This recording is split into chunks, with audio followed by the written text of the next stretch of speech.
So Artur Beterbiev will take on Joe Smith Jr. in a unification on June 18th at Madison Square Garden, Hulu Theater in MSG. So I guess that's not the main arena at Madison Square Garden, but the small theater. So details here, it says Beterbiev versus Smith, one of the best fights that can be made in boxing. Two huge punchers fighting at Madison Square Garden in what will be an epic atmosphere, or electric atmosphere, excuse me. Whoever comes out on top will be the true king of the light heavyweight division, said top-ranked chairman Bob Arum. Well, you've got the Canelo Bivol fight happening this weekend, and the winner of that will have something to say about who the best light heavyweight in the world is. Now, a little subplot here, well, at least for British boxing fans, a little subplot is this situation between Joshua Buatsi, basically the domestic light heavyweight scene in the UK. Because you've got Joshua Buatsi, who, through his promoter Eddie Hearn, offered Anthony Yarde £1 million to fight. And Eddie Hearn's rationale for this is that Anthony Yarde is not going to get his shot at Joe Smith Jr., who he's the mandatory, well, not mandatory for, he's number one contender for Joe Smith Jr.'s WBO belt. It is WBO that Smith has got, isn't it? I'm assuming that because Frank Warren always manages to get his guys into mandatory positions for the WBO as opposed to other sanctioning bodies where it's less frequent for Warren, because he's had a very close relationship with the WBO since its inception in the late 80s, early 90s. In fact, he helped the WBO a lot. He helped them become recognized as a legitimate sanctioning body because he always had his fighters back in the 90s fighting for WBO titles when most other people in boxing didn't recognize that sanctioning body. But anyway, let me not get sidetracked. So, yeah, you got this domestic situation going on. Hearn says he offered Anthony Yarde $1 million to fight Buatsi. Yarde didn't take it, says he's waiting for his title fight. But Hearn countered that by saying, look, the winner of Beterbiev, Joe Smith Jr., is going to want to unify with Canelo. Now, under normal circumstances, let's say if it's just Bivol that's under Eddie Hearn's promotional banner, you wouldn't put much money on Bivol getting a unification with the winner of Beterbiev against Joe Smith. You wouldn't put much money. You would think that because of Bob Arum and his working relationship with Frank Warren, that they would probably get Anthony Yarde to fight the winner of that next, rather than have a unification with Bivol, okay, because it's two different promotional outfits. But in this case, because Eddie Hearn has got the ace in Canelo Alvarez, the fighters themselves, whoever wins the fight between Beterbiev and Joe Smith Jr., they are going to demand the Canelo fight. They're not going to take no for an answer from Bob Arum. They are going to absolutely insist that Bob Arum makes that Canelo fight. The money on the table is going to be beyond their wildest dreams.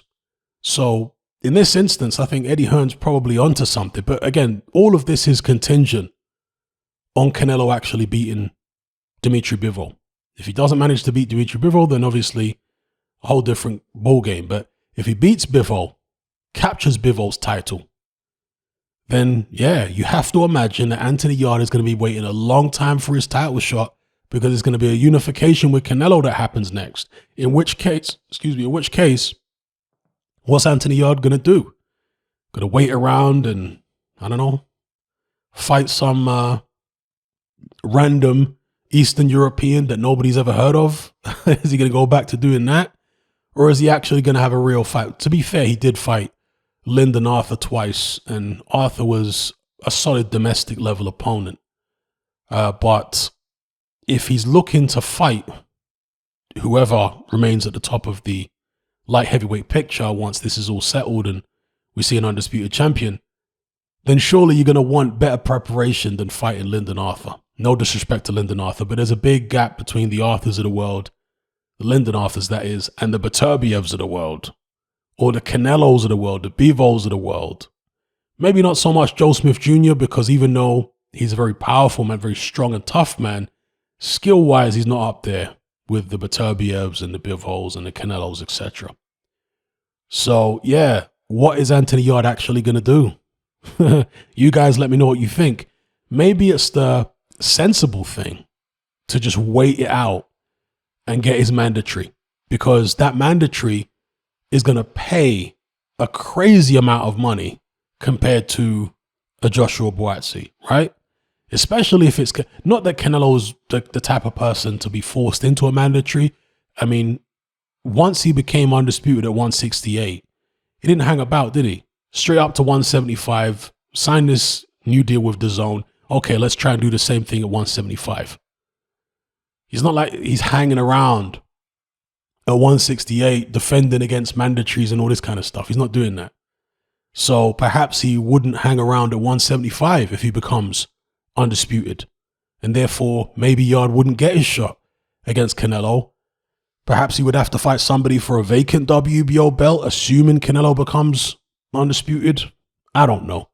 But Eddie Hearn does make a good point with regards to the whole Yarde title shot situation.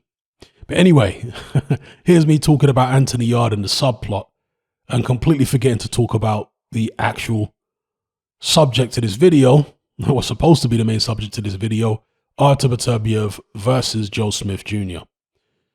Now, Joe Smith Jr., as I say, is a big puncher, strong guy, tough.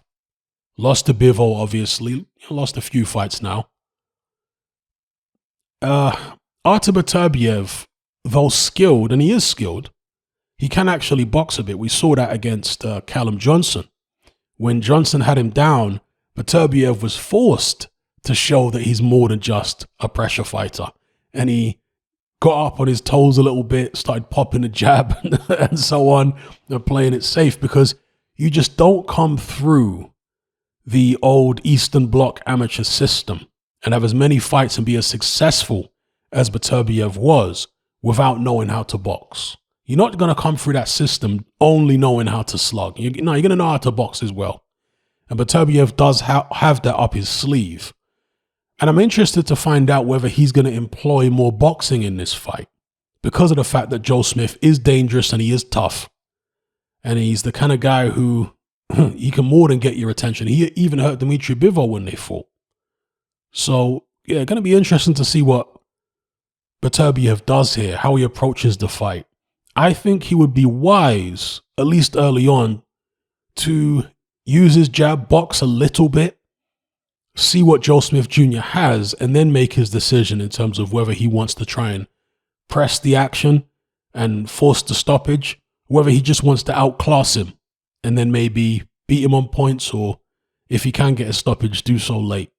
Joe Smith Jr. may not be the most skilled fighter in the world, but he's definitely a guy who you don't want to underestimate and you don't want to take unnecessary chances with, because of that heart, because of that toughness, and because of that physical strength and punching power. And Beterbiev, as we've seen, can be vulnerable to a shot. Not like he's chinny. He's definitely not chinny. But, you know, he can be put down. He can be hurt. And he surely doesn't want to give Joe Smith Jr. opportunities that he doesn't need to give him. So let's see what happens. Let me know what you guys think in the comments below. What kind of fight are you expecting? How do you think Beterbiev will approach this? Will he be his normal aggressive self? Or will he be a bit more circumspect this time and box a little bit more like we saw in spots against Callum Johnson? Let me know.